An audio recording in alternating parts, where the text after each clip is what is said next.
Welcome back mga lods, at ito nandito na kami sa area. At ito yung mga kasama ko, naka-ready na. Dito lang kami sa harap ng Barangay Tigaw mga lods.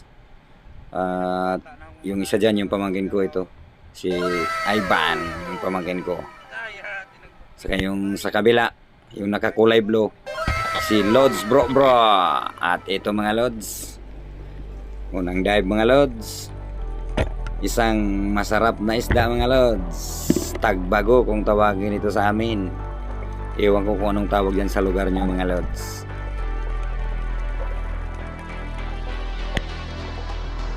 Mukhang magandang pangitain ito mga lods, dahil unang sabak pa lang sa pagsisid ay first class na kaagad mga lods. Yan. At ito naman mga lods is pangalawang dive. Tagbago pa rin mga lods. Ayan.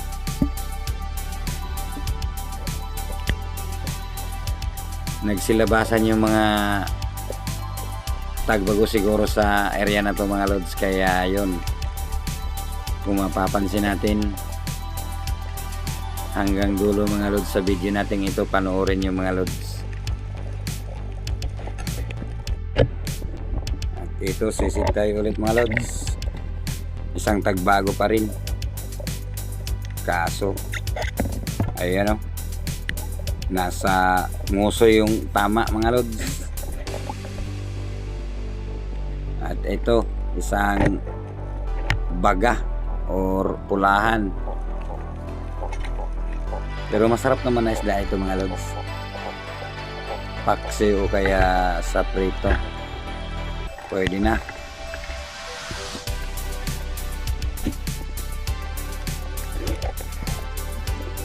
At dito naman sa dive na to mga lods, may nakita akong isang bagulan. Sumiksik sa ilalim ng bato na yan, kaya yun, iniwan ko yung paan ko dyan para hindi ako mawala sa bato na yan, dahil medyo may kalakasan pa yung agos, dahil palo tide pa kasi yung dagat, kaya medyo maagos. Saka ko binalikan yung bagulan. At ito na nga mga lodi.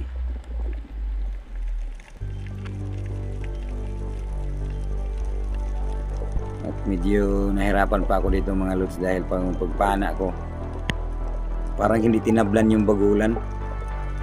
Hindi naman ganong kalakihan.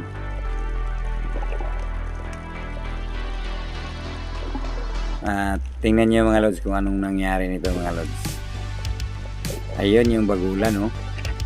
Tapos pagpana ko niyan, yun, parang hindi tinablan, kaya yun, dinampot ko na lang. Ito na nga, pwede na pang ulam mga lods. Sa ganitong panahon ng amihan, mabinta ang isda dito sa lugar namin, kaya pwede na to. Ilang araw di kaming wala, palaging kukunti lang yung huli, kaya malaking tulong na rin ito mga lods pag pambenta. Pero hindi ko na ibenta yan mga lods, sinulam ko yan. At ito naman, isang mamahaling isda pa rin ito mga idol. Tagbago pa rin ito mga lods. Ayan.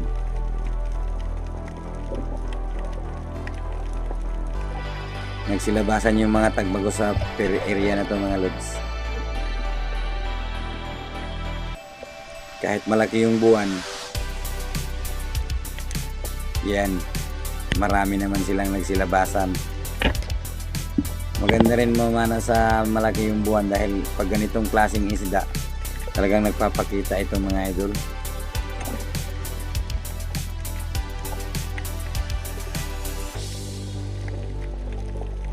Bihira lang yung pagkakataon na maglabasan yung mga ganitong klase ng isda mga lods. Halos kadalasan sa mga napapana ko sa fishing spot na ito mga lods ay ganitong klaseng isda. Tagbago. Or sa Maral naman siguro ito sa ibang lugar.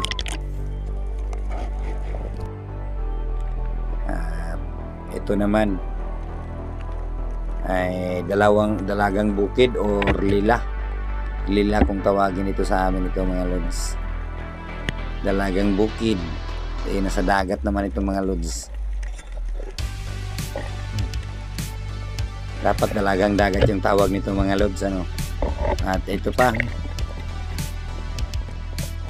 ang bilis ng pangyayari kasi medyo malikot din kasi yung isda mga lods dahil sumisiksik ka agad, kaya kailangan mabilis yung kamay mo sa trigger. At yun,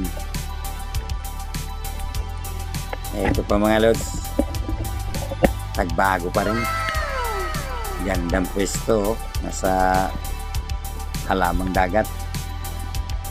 At syempre ito, anong nakikita natin dito? Yun, tagbago pa rin mga lods, or dilaw na isda.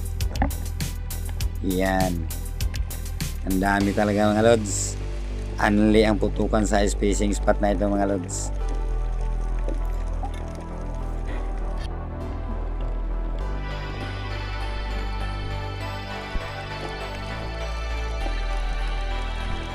At dito naman mga lods, meron tayong nakita dito na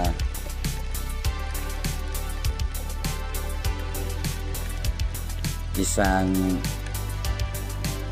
shrimp or mantaha kung tawagin to sa amin. Ayan o,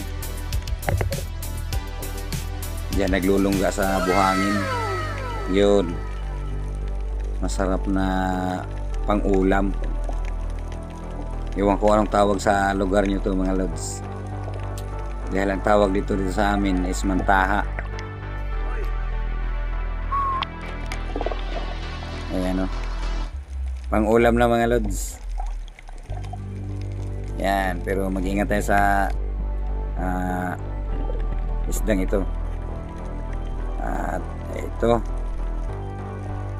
tagbago pa rin mga lods. Ayan o, may kumigiwang-giwang sa pwesto. Tagbago, masarap makatinik. At ito pa, halos magkatabi lang yung mga isda na ito mga idol.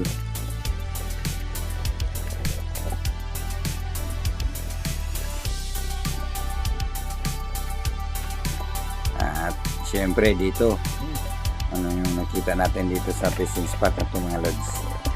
Uy, isang pugita. Kikilitiin lang natin yan mga lods para lumabas sa lungga niya.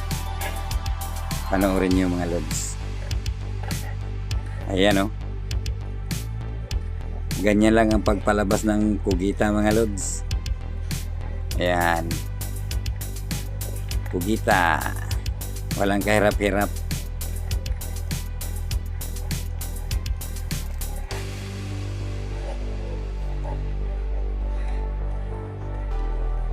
Masarap din sa kinilaw ito mga lods, lalo na pagka inanuhan mo sa maligamgam na tubig, mainit na tubig.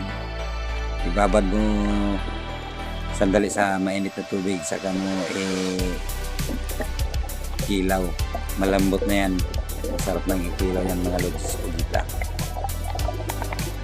ayan o, 1 kilo rin yan mga lods, yung pugita na yan.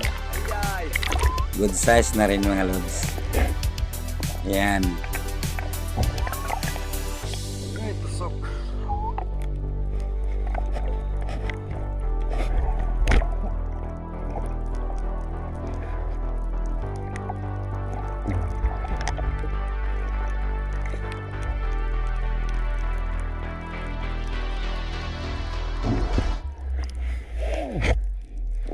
Yan yung fish bag ko mga lods. At kahit pa paano may laman na, at nadagdagan pa talaga yung laman yan mga lods, at napuno ko yan dahil sa medyo na parami yung ating mga napana ngayong gabi.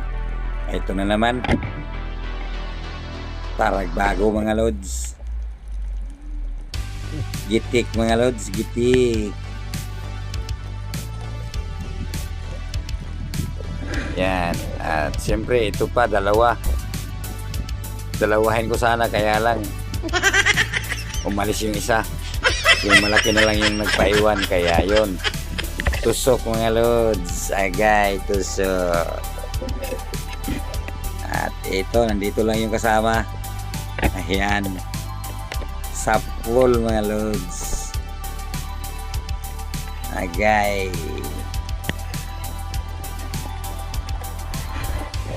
Yun. Ayan, ano pa yung nasa ilalim mga lods. Meron pang silay na nagpapansin. Pero hindi natin papanain yun dahil ito yung hinahunting natin, oh. Isang first class na isda. Yan. Tarag bago. Ayan. At sa pagkakataong ito mga lods ay umahon na kami. Dahil gutom na.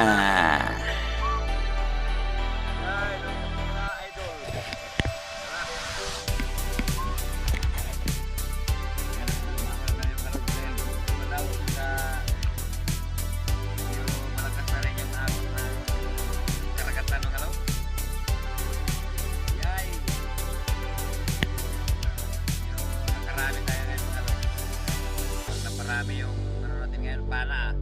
Masarap. Ano? Yay! Mga idol. Okay.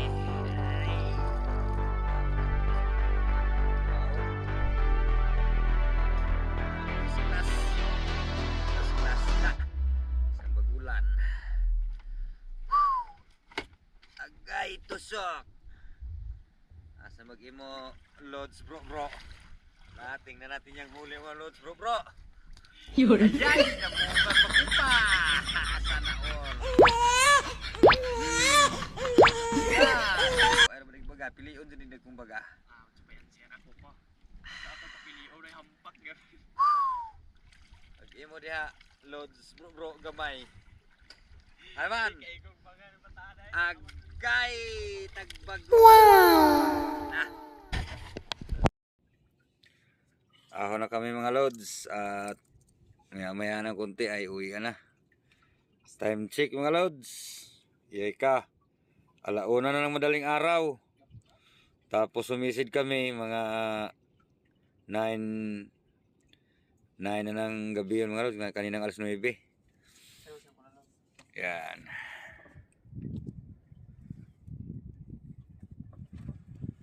Si Lord Sunday ayan o, tulog na.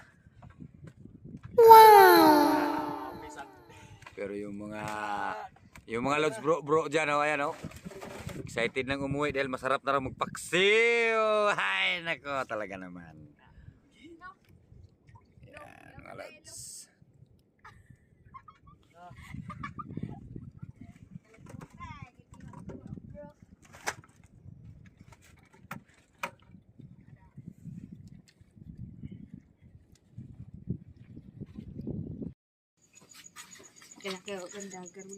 Dito na kami sa area mga loads. At ito lahat ng mga napana ko mga idol. Mukhang jackpot ngayong gabi mga idol, ah. Oh, halos puro samaral.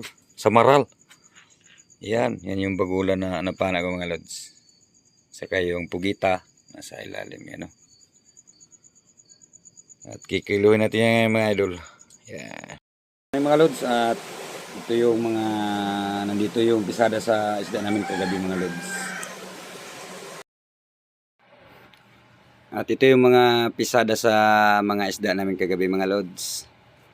Yan. At yung kabuhang pisada ito lahat. At yan naman yung benta sa isda namin. Naging pera namin at 3,171. At yung benta sa isda na kinita ko naman sa isda ko is 999 mga loads. Yan yung kinita ko mga loads. Yun ang kinita ko kagabi mga loads. At thank you so much sa blessings sa ipinagkaloob ng ating karagatan sa ating mahal na Panginoon. At siyempre Nais ko lang mag-thank you at magpasalamat sa ating mga solid supporters at mga silent viewers natin na lagi nandiyan nakatune in sa tuwing may na-upload tayong video.